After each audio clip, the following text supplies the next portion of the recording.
ನಮಸ್ಕಾರ ವೀಕ್ಷಕರೇ, ಇವತ್ತಿನ ವಿಡಿಯೋದಲ್ಲಿ ಕೆಲವೊಂದು ವೈದ್ಯೋಪಚಾರಗಳು.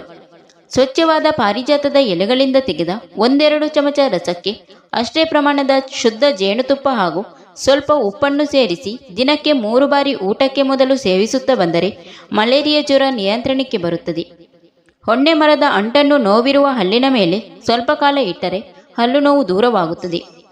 ಗಟ್ಟಿಯಾದ ಜೀರಿಗೆ ಕಷಾಯವನ್ನು ದಿನಕ್ಕೆ 2 ಬಾರಿ ಸೇವಿಸುವುದರಿಂದ ಮೂತ್ರ ಸಂಬಂಧಿ ರೋಗಗಳು ದೂರವಾಗುತ್ತದೆ. ಮಾವಿನ ಮರದ ತೊಗಟೆಯನ್ನು ಮೊಸರಿನಲ್ಲಿ ಅರೆದು ಹೊಕ್ಕುಳಿನ ಸುತ್ತ ಲೇಪಿಸಿದರೆ ಸ್ವಲ್ಪ ಹೊತ್ತಿಗೆ ಅಜೀರ್ಣದ ಭೇದಿ ನಿಲ್ಲುತ್ತದೆ. ನವಿಲುಗರಿಯ ಕಡ್ಡಿ ಮತ್ತು ನಿಂಬೆಹಣ್ಣಿನ ಸಿಪ್ಪೆಯನ್ನು ಸುಟ್ಟು ಬೂದಿಯಾಗಿಸಬೇಕು. ಆ ಬೂದಿಗೆ ಸ್ವಲ್ಪ ಜೇನುತುಪ್ಪವನ್ನು ಸೇರಿಸಿ ಆಗಾಗ ಸೇವಿಸುತ್ತಾ ಬಂದರೆ ವಾಂತಿ ಬೇಗ ನಿಲ್ಲುತ್ತದೆ. ಎಳ್ಳನ್ನು ಚೆನ್ನಾಗಿ ಅರೆದು ಗೋಳಿ ಗಾತ್ರದಷ್ಟು ಬೆಣ್ಣೆಯೊಂದಿಗೆ ಸೇರಿಸಿ ಸೇವಿಸುತ್ತಾ ಬಂದರೆ ರಕ್ತಭೇದಿ ನಿಲ್ಲುತ್ತದೆ. ಅವರ ಎಲೆಯ ರಸವನ್ನು ಒಂದು ಸಣ್ಣ ಬಟ್ಟೆಯಲ್ಲಿ ಹಾಕಿ ಆ ಬಟ್ಟೆಯನ್ನು ಹಣೆಯ ಮೇಲೆ ಹಾಕಿಕೊಂಡಿರಬೇಕು. ಹೀಗೆ ಮಾಡುವುದರಿಂದ ತಲೆಭಾರ ಮತ್ತು ತಲೆನೋವು ಗುಣವಾಗುತ್ತದೆ. ಪರಂಗಿ ಹಣ್ಣಿನ ಬೀಜದೊಂದಿಗೆ ಸ್ವಲ್ಪ ಬೆಲ್ಲವನ್ನು ಬೆರೆಸಿ ಸೇವಿಸುತ್ತಾ ಬಂದರೆ ಹೊಟ್ಟೆಯಲ್ಲಿನ ಜಂತುಹುಳಗಳು ಮರೆಯಾಗುತ್ತದೆ. ಸ್ವಲ್ಪ ಮೆತ್ತೆಯನ್ನು ಬಾಯಿಗೆ ಹಾಕಿಕೊಂಡು ಸ್ವಲ್ಪ ಗಟ್ಟಿ ಮೊಸರನ್ನು ಅದರೊಂದಿಗೆ ಸೇರಿಸಿ ಕುಡಿಯಬೇಕು. ಆಮಶಂಕೆ ಪ್ರಾರಂಭವಾದ ಕೂಡಲೇ ಹೀಗೆ ಮಾಡುವುದರಿಂದ ಗುಣವಾಗುತ್ತದೆ.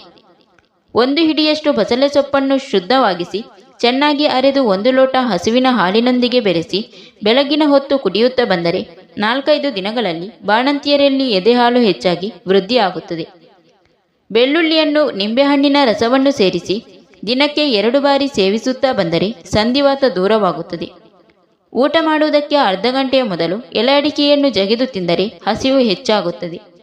ಬದನೆಕಾಯಿಯನ್ನು ಆಹಾರದಲ್ಲಿ ಸೇರಿಸಿ ಸೇವಿಸುವುದರಿಂದ ಪಿತ್ತ ಮತ್ತು ಕಫ ನೀಗುತ್ತದೆ. ಆದರೆ ತುರಿಕಜ್ಜಿ ಮುಂತಾದ ಚರ್ಮರೋಗ ಹೊಂದಿರುವವರು ಬದನೆಕಾಯಿಯನ್ನು ಆಹಾರದೊಂದಿಗೆ ಹೆಚ್ಚಾಗಿ ಸೇವಿಸಬಾರದು.